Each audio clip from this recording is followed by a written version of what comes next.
बहुत रहस्यमय है द्रौपदी का चरित्र। शायद अभी तक आप इन तथ्यों से परिचित नहीं हैं। युद्ध की गाथा। कौरवों और पांडवों के युद्ध की गाथा महाभारत हिंदू धर्म में बहुत महत्वपूर्ण स्थान रखती है।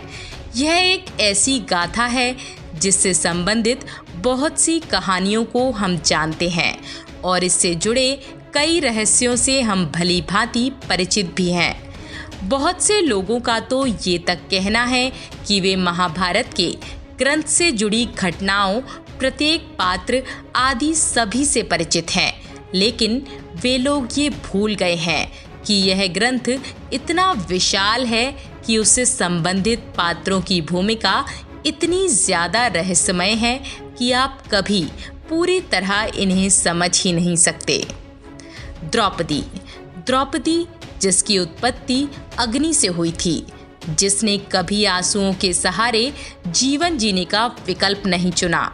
ये स्त्री, यह महाभारत का वो भाग है जिसकी पहचान केवल पांडवों की पत्नी भर ही नहीं है, बल्कि ऐसा बहुत कुछ है जो द्रौपदी का चरित्र अपने भीतर समेटे हुए है। इस पात्र को केवल वही व्यक्ति जान सकता है और समझ सकता है जिसने वाकई इसकी गहराई में उतरने की कोशिश की हो। पांचाली। आज हम आपको पांचाली यानी कि द्रौपदी से संबंधित वो 8 रहस्य बताने जा रहे हैं जिन्हें ज़्यादा चर्चित नहीं किया गया। ये वो राज हैं जिन्होंने पांचाल नरेश की पुत्री पांचाली को द्रौपदी बनाया था। द्रौपदी का कौमार्य।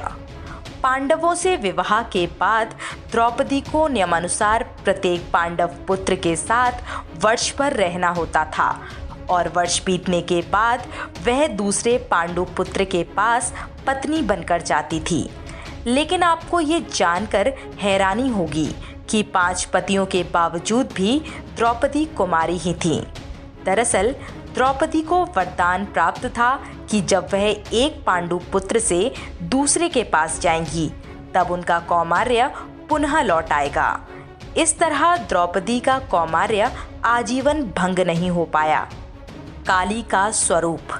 दक्षिण भारत में यह मान्यता है कि पांचाल नरेश की पुत्री द्रौपदी स्वयं काली का ही रूप है, जिन्होंने भगवान कृष्ण की सहायता से कौरवों का सर्वनाश करने के लिए धरती पर अवतार लिया था।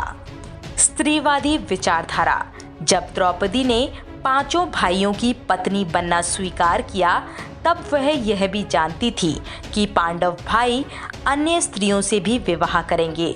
द्रौपदी इस बात के लिए राजी थी, परंतु उसकी एक शर्त थी।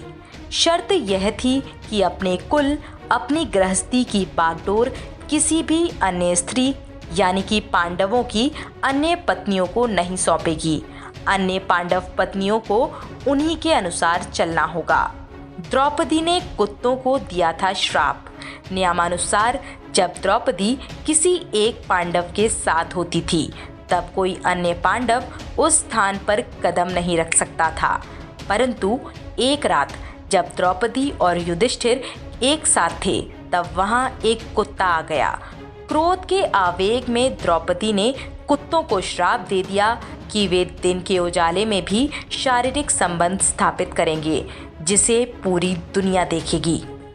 हिडिंबा का श्राप। भीम की पत्नी हिडिंबा एक राक्षसी थी।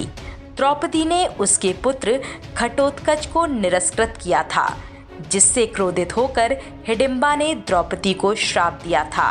माना जाता है कि इसी श्राप की वजह से पांडवों के वंश का नाश हुआ था।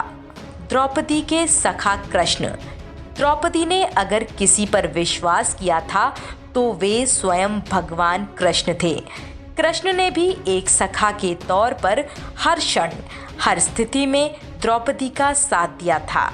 द्रौपदी जब भी किसी मुश्किल में या किसी प्रतिकूल परिस्थिति में फंसती थी तब उनके सखा कृष्ण ही उनकी सहायता करते थे। पांडवों पर विश्वास नहीं करती थी द्रौपदी। भरे दरबार में जब 5 पांडवों के बीच द्रौपदी का चीरहरण हुआ था, उस घटना के बाद से द्रौपदी ने कभी अपने पतियों पर विश्वास नहीं किया था। द्रौपदी के जीवन में ऐसी कई घटनाएं घटित हुई थीं, जिनके बाद उसने अपने पतियों पर भरोसा करना छोड़ दिया था। तो ये है द्रौपदी के जीवन की पूरी गाथा। दोस्तों, आपको ये वीडियो कैसा लगा? अपने कमेंट्स में हमें ज़रूर बताएं और ऐसी ही और भी जानकारियों के लिए सब्सक्राइब करें हमारे YouTube चैनल को और Facebook पर फॉलो करें हमारे पेज को। धन्यवाद।